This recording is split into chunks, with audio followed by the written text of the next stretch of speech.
Hi guys, James at Rampant Lion Reviews again for you today with another beer review. For this one, we are going to head over to Wales once again for the first time in what feels like a good long while. So we're returning to a brewery that's featured on the channel a couple of times before, and the beers that I've had from these guys in the past are very nice. I think it's also fair to say that these guys are one of the best known Welsh craft breweries, and I think they're probably most well known for their different kinds of New England hazy, whatever you want to call them, IPA. But I've had a few other styles from them, like West Coast IPAs. I think I've had a sour beer from them as well, and those were also very nice actually. But the one that we're going to have a look at today is a style that I know they can do very well, and it's also one of their most respected beers. So it was quite nice to find it here in Sweden so that I can do a sit-down review of it here on the channel for you guys. So yeah, hopefully this is another good one. Hopefully it makes for an interesting review. And as always, I hope that you guys enjoy my take on this beer as well. So yeah, for this review then, we are going to head to a little place called Mold in Flintshire in the northeast of Wales, and we're going to have a look at another beer from Polly's Brewing. So this particular beer is called Rosa. It comes in at 8.5% ABV, and they're simply listing this one as a double IPA. But it does actually contain oats and wheat, so I think in that case we'd probably have to say it is a New England hazy IPA, although from what I understand, this one is supposed to be a little bit more bitter, so that should be quite interesting. But yeah, definitely nice to return to Polly's. And as I say, this is one of their very, very well respected beers. So quite cool to find it in the tillfällig assortment, the temporary assortment through Systembolaget here in Sweden. But let's crack on and see what this one has in store for us. So, as always with my reviews, I'll tell you a bit about the brewery before we taste the beer. If you want to get straight to the tasting though, just fast forward. All the usual links can be found in the video description below. That's the brewery website, the link to my other reviews that I've done from Polly's before. We will no doubt add more at some point in the future, but there's all the usual social media down there. If you want to see more reviews, do please consider subscribing to the channel. The support you give is massively, massively appreciated, and you can also check out the playlists of beers from different countries, and you will find this one in the Welsh list. So yeah, let's crack on with our brewery history then and talk a little bit about Polly's Brewing Company. So, Polly's Brewing Company, as I've mentioned to you already, is based in Mold in Flintshire in the northeastern part of Wales, and it's actually very close to Liverpool in England. I think it's just across the border from there. But the company is run by three friends. This is Aaron Fellows, Sean Weldon and Scott Nixon, and the company was founded in early 2018 as Loca Polly. So Sean had a brewery previously which was called Black Brook Brewing, and he ran this for about 18 months, but he realised that he actually couldn't produce the beer styles that he wanted and have it work with cask conditioning. So he decided to dissolve Black Brook and completely rebranded as Loca Polly. So the idea for the name Loca Polly came in two parts. So Loca was from his brother James's graphic design project, which was called Loca Island, and then Polly comes from their horse who used to live in the barn in which the brewery is located. So Aaron had been running a restaurant and a bar, and he'd become known as the beer guy, and he used to buy Sean's beer when he worked at a local wine and tapas bar. But he was approached later by Sean to come in as the head of sales, and he deals a lot with the kind of business side of the brewery, whereas Sean concentrates on the brewing. So Scott joined the brewery a little later in August of 2018, having been a long-term friend, but he's also involved in the actual brewing of these beers as well. In early 2019, they received a cease and desist letter from Loca, which is a Swedish soft drinks company who are part of Spendrup's Brewery, one of the big bad boys here in Sweden. And so at this point, they had to rename the company Polly's Brewing Company, so now it is simply just named after the horse. But at the moment, these guys focus mainly on different kinds of IPAs and pale ales, but they have been producing some sour beers more recently from what I remember. I'm not sure if they've done an Imperial Stout. I think they probably have and I've just missed it. But yeah, like I said, these guys are one of the best known Welsh breweries these days. Tiny Rebel, of course, are the really long-standing one. Polly's are kind of one of the newer boys on the block, but like I say, there are quite a few other breweries out there in Wales just now. So that's something I do need to explore on the channel at some point in the fairly near future. But yeah, as of September 2022, when I'm filming this review for you, these guys have produced around 490 different kinds of beer. And yeah, there are lots of them available. So yeah, that's everything I can really tell you about Polly's Brewing Company for the moment. Again, if you want to learn more, you can check out the brewery website, follow them on their social media, you can check out some of my old reviews, and if you're particularly interested in the beers that they do, then I would recommend you go and have a little look at their Untappd page. But yeah, let's crack on then and have a little look at the beer itself. So most of the polished beers that you'll find will have an artwork kind of similar to this, you know, the sort of teardrop thing. You'll see Polly's on the can at the back there. As we mentioned earlier, this one is an 8.5% double IPA. I suspect it's going to be a New England Hazy. You can see plain silver top on the can there. And I think I want to say I paid about 70 Swedish kroner for this. So that's about €7. Somewhere in the region of like £6 sterling, which is probably cheaper than you'll pay for it actually in Wales, I would guess. But yeah, and that's probably in the region of like $8 American, something like that. But yeah, I will say the prices of the beers from Wales, Scotland, and England have gone up here in Sweden because of Brexit. You know, the import tariffs and stuff like that now exist. Yes, so we won't get too political on that, but you guys can probably guess how I feel about that. But that's another story. But yeah, the hop bill in this one, as we said, this is 8.5% ABV. This one contains Citra, Equinox, Galaxy, Mosaic, and Simcoe, so all of those are American besides Galaxy. All of them sit in the region of 14% alpha acid besides Simcoe, which is 12, but Citra's going to give you some very nice kind of juicy mango flavours and a good bit of lemon and limey character in a New England IPA. Equinox, of course, is going to give you a big limey hit. Galaxy is quite a pungent passion fruit and a good bit of like pineapple and things. Mosaic is going to give you some lovely juicy tangerine, and then Simcoe is going to give you a nice juicy passion fruity character as well. But yeah, as I said, 8.5% ABV. This is a 440ml can. Let's get this guy out and we'll get on with the tasting then. So, very, very curious about this, and definitely nice to do another Welsh review for you here on the channel. So if you find yourself watching the channel from Wales, then do get in touch and let me know some of the other breweries that I should check out from there, because I know there are quite a few new ones have popped up. Wild Horse is a name that springs to mind just now. I think I reviewed a collaboration beer that they did maybe a year ago or something like that. But yeah, I would love to review some more Welsh beers here on the channel, so let me know. Let me know about those. So anyway, we've got about 80% of the beer into the can, I would say, so we can have a proper look at it. So before the head disappears, you can see this one's poured with about a quarter finger of a frothy, I would say cream coloured head. There's a nice ring lying around the edge of the glass there, but the middle of the beer, the head is just fading away to be quite a nice thin foamy layer.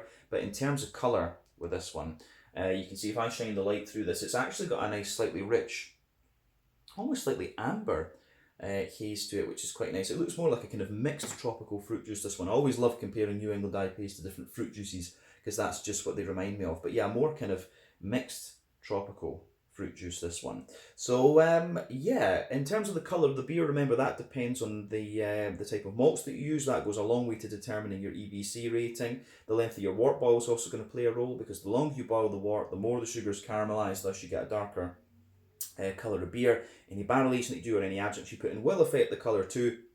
But in New England IPAs, or any kind of IPA for the most part, it's just the type of malts and the wort boil that affect it. Level of haze in this one is pretty damn impressive, which you would expect from an 8.5% New England double. Pretty sure this is a New England double, incidentally. But yeah, level of haze depends on the type of yeast you use, the oak content and the wheat content. It can vary from brewery to brewery and beer to beer how hazy it is at a certain percentage. It's not to do with the ratios and the contents of those things. I will put that out, but those variables do affect. It is that is where the haze comes from, essentially. But other than that, just one or two big bubbles sticking toward the side of the glass and a steady stream of smaller ones going up toward the bottom of that head there. So yeah, overall, it does look pretty nice. So I think we can take a look at the aroma now and see what we get from this one. Yeah, that's pretty nice. I'm going to say straight away, this one comes across as like a big, sticky, sort of oily IPA. So yeah, I quite like that, needless to say. Yeah, it's got this big, sticky, oily kind of vibe to it, which is very, very nice. Yeah. Lovely stuff, actually. Yeah, so first impression of this one is it's got a lot of juicy and kind of oily, fruity character to it, which is quite interesting. The fruity notes almost have the oiliness you get from a West Coast IPA in some ways. But yeah, you've got a big, strong green component in there. You've got a nice, big sort of chewy malt base, and you've got big, oily fruits. That's the first impression I have with this one. As I've always said, I think there's 6 directions a New England IPA can go. They can be more farmhousey, and sort of more farmhousey and kind of yeasty. They can be sort of rye leaning and grainy, wheaty and bitey, oaty and creamy, barley malt bready, or they can be a little bit sweeter. So yeah, these ones, this one's quite going to be quite interesting. I think this is going to be a sweeter one, but it's going to have quite a big green component to it for sure. But yeah, backbone of this beer, absolutely, you get a nice little bit of a fresh white bread, hedgehog roll bread crust in there. Big white soft, big soft white bready characters. Lovely big kind of wheaty. You can feel the wheat just kind of thickening this whole beer out. Actually, you can really get that. And at the back of the nose, there is a little touch of wheaty bitiness, but the bread actually smells quite soft and almost floury in a sense. It comes across as very, very fresh actually, which I do enjoy. But aroma-wise, I'm going to say this is very, very nice. Yeah. The malty side of things is great on this. So on top of the wheat, you can definitely smell the kind of oats in this one. And it is fairly fresh, this beer, I will say that. So it is quite fresh, but you can smell a little touch of dryness to the oats in there. And that's usually an indicator of how old your New England IPA is going to be. If you get a little bit of dryness, that means it's a bit kind of older, but you're still getting some of the creaminess out of this one. You do smell a little bit of dryness in there. I'd guess this is maybe about 2 months old, maybe a little bit more. Yeah, it's not in its prime condition, this one, but I'm sure it will still be pretty good, especially since it's an 8.5%er. But on top of that, there's definitely a little bit, I almost am getting a little bit of a straight up sweet caramel out of this. And I'm getting a wee touch of the kind of Werther's Original butter candy type thing in this as well. So you're getting quite a few different things going on. But yeah, the malt base is quite thick and wheaty, but it's also got that little bit of sweet character to it, which is very, very nice. Yeah, I think we can leave it at that for the malty side of things, to be honest. So yeah, quite interesting. On the green component then, there is, as I say, there is quite a heavier green component to this one. I get a little touch of earthiness, which I think is most likely to come from the, that's most likely to come, pardon me, from the mosaic in this one. My voice probably sounds a bit different in this one. My throat, I started talking, my throat felt a little bit odd, actually. So hopefully that's going to turn into nothing. But yeah, it's definitely got a little bit of earthiness to it. You've got a nice deep floral aromaticity in this one.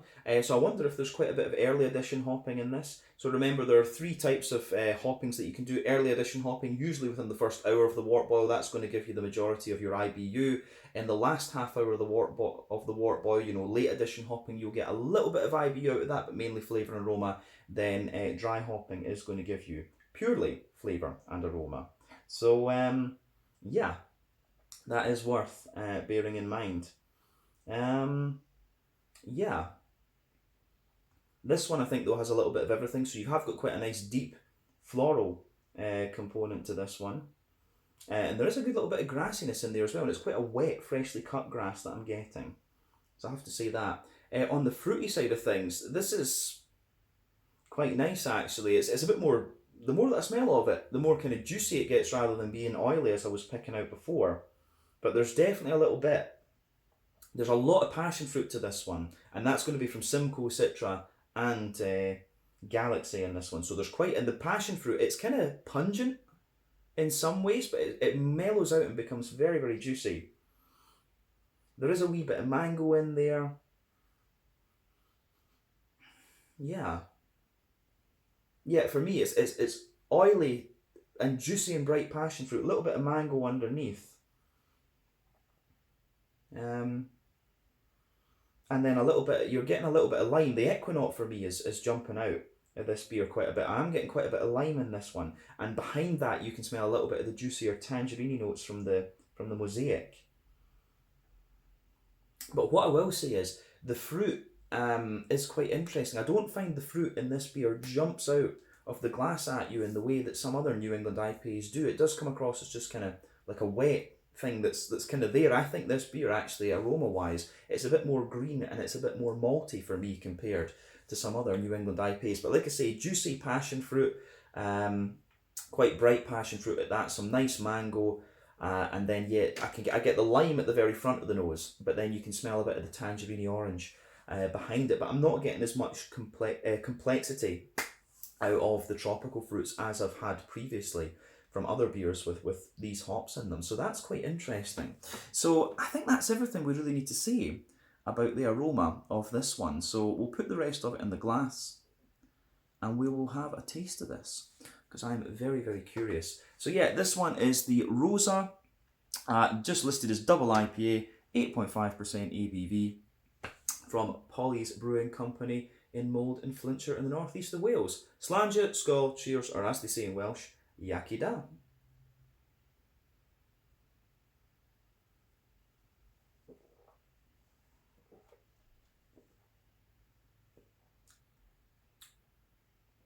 Oh yeah, that's nice.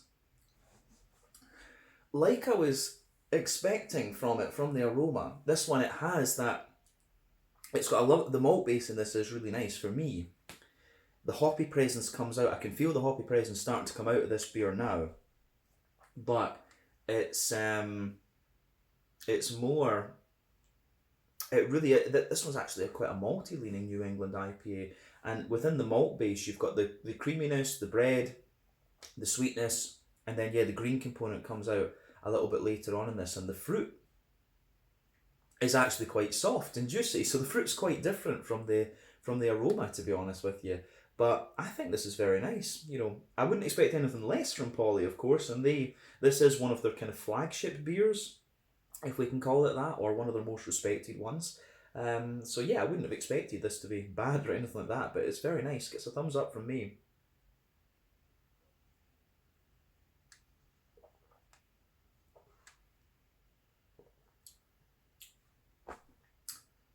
Yeah, I like this. I think that is very nice. I should point out as well, there is a double dry hop version of this. Although you can taste with this one, it has had a bit of dry hopping to it, of course. But yeah, it is a really quite solid New England double IPA, this one. There's so many of them out there these days that I think it's quite hard to be kind of blown away by this style. I think, you know, if I find like a really nice barley wine or a really nice imperial stout or doppelbock or something like that, that's more likely to blow me away these days than a really good New England IPA, just because of how popular the style is. But yeah, this is really quite an interesting one, so it gets a thumbs up from me, absolutely.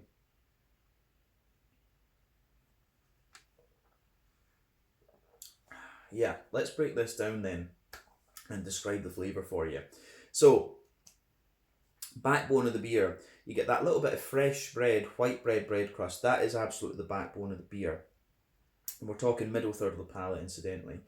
On top of that, you've got that nice fresh white bread, and it's actually kind of quite crisp. I actually get a little bit on top of that, quite that kind of more crisp layer of white bread. It's almost a little bit more crackery. I think crackery is maybe a better descriptor for what's happening on top of the bread crust, because then on top of that you get the wheat. And I will say, in this beer, the wheat actually almost has, it's got a little bit of pungency to it. It's just got a little bit of a kind of, almost, it's not spicy, but it's just got that kind of brightness to it. It's just a little bit zippy almost. So yeah, you've got your bread crust, you've got a crackery layer, then you've got that thick, wheaty white bread there. And as I say, there's a bit of bite to the wheat. And you'll especially get it as you go out toward the edges of the palate on that middle third of your tongue, and then it gets a bit more bitey at the back of the palate too, which is very, very nice.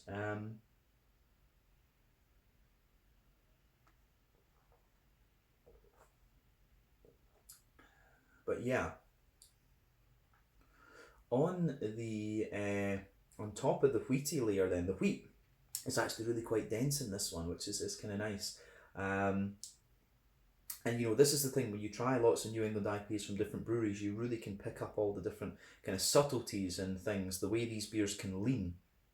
You learn a lot about that from these ones. But yeah, on top of the wheaty layer, the kind of dense, wheaty, bready layer, you can feel the oats in this one. I think this is more of a wheaty leaning and barley malt leaning New England IPA than it is oaty. Because yeah, you are getting a little kind of bit of oat there. Like if you go down the middle line of your palate,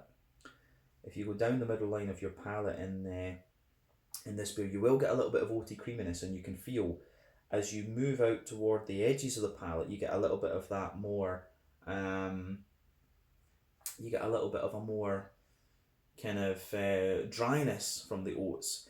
But in the middle of the palate, yeah, you do get a little bit of that kind of sweeter brown sugary note out of this beer too. So yeah, the oats for me, the oaty layer in this one is not the thickest and creamiest that you're going to come across. This is more of a wheaty and barley malt leaning, pardon me, New England IPA. So I like that about it. This is a bit different to what I've had recently.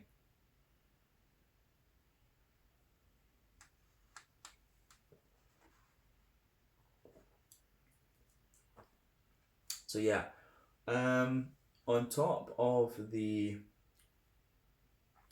that, on top of the kind of oaty layer, that's when you get the kind of brown sugary notes. So if you go to the dead centre of your palate with this one, you do get a bit of a straight up caramel out of it right in the dead centre of the palate. That's your alcohol, of course. But then as you move further out from that, you start to get a little bit of a Werther's Original note.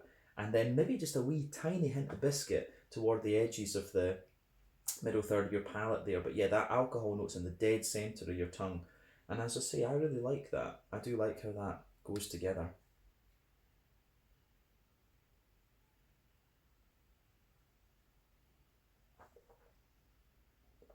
But yeah, the thing I like about this beer actually is it has that slightly bigger sweetness to it. And you know, for an 8.5%er, there are many New England IPAs out there that cover, you know, the booziness. They cover up the booziness, which can be a little bit dangerous in a way. You know, I've found that some of the triples and quadruple IPAs that I've had recently that I've tasted, they remind me of how I used to find the New England double IPAs. You know, you kind of when you build up a kind of tolerance and you're used to something, you're always pushing for a little bit more. So that's kind of what you get with this beer a little bit. This is kind of like a more old school New England IPA where it feels a little bit more boozy, or it's not trying to come up with the booze, and I like that. I want a New England IPA to give me a little bit of punch and say, yes, I'm a double IPA. So I like that about this one. Other than that, I don't think there's anything to say about the middle third of the palate. So back third of the palate then, you've got a nice little bit of fresh bread, white bread crust. On top of that, you have that white bready, you can feel the fluffy white bready character. So yeah, you get that fluffy, just white bread note there, and it's actually a little bit drier, which is interesting. Then on top of that, you get the bitiness of the wheat, and like I said, the bitiness and the wheat of this beer is, you know, it has a fair little punch to it as well, which I do like. Then on top of that, you're getting some of the more yeasty, estery notes out of this one, which I think is good.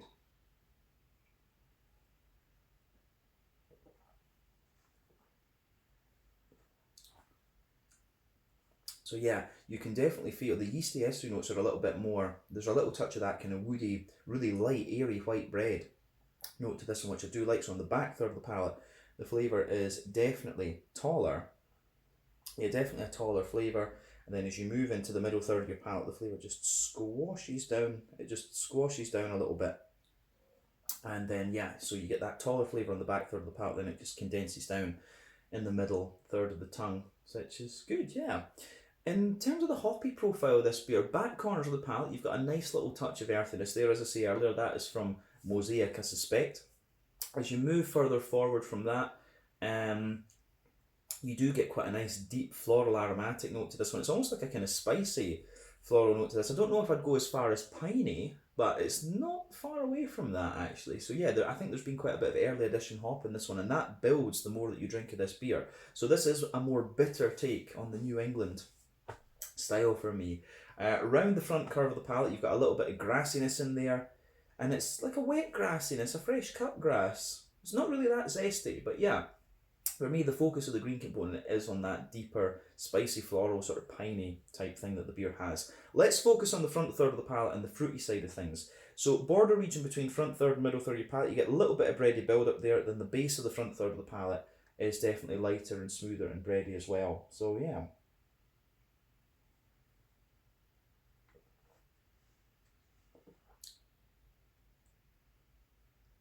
So yeah, on top of that, you get that nice oily bubble where those juicy fruity esters kind of come out of the beer, and that's, yeah, it rolls out really nicely, and it is kind of what I thought it would be from the aroma as well. At the back of that front third of your palate, you're getting quite a strong pungent passion fruit, maybe a little bit of grapefruit in there as well. That's going to be the Galaxy and the Citra that give you that. But as you move further forward, it mellows out and gives you a softer passion fruit. You get a wee bit of a juicy mango, of course, and Simcoe is going to contribute to that more juicy passion fruity note. So yeah, grapefruit, bit of passion fruit, juicier mango, and as you reach the dead centre of that, the middle of your the middle of the front third of your palate, there's a little bit of a kind of pineapple-y quality to it as well, which I think is most likely to be the Galaxy. But the front half, I would say,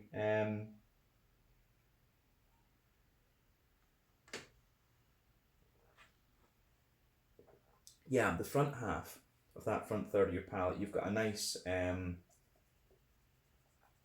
you do have a nice little bit of a kind of mix between lime and tangerine. So the tangerine's coming from the Mosaic, the lime's coming from the Equinox, and probably from the Citra to a degree as well. So yeah, you've got that little bit of juicy tangerine orange there, then the kind of oily limey character from the Equinox at the just pushing towards the front, and that mixes in with all the grass esters. That builds a nice bridge for the floral quality to the beer as well, that it has the Equinox there to give you the pure lime hit. So I like that. I think that, you know, this beer is quite different, as I say, from the other New Englands that I've had recently, but I like it. It gets a big thumbs up from me for sure. So well done to Polly's for this. There's quite a few things I like about it. The stronger green component, the fact that it shows you its boozy side a little bit, and it's also got a wee bit of that kind of oily limey note to it as well, which is interesting. But I think that's everything we need to say about the flavour profile. Let's round off with the mouthfeel.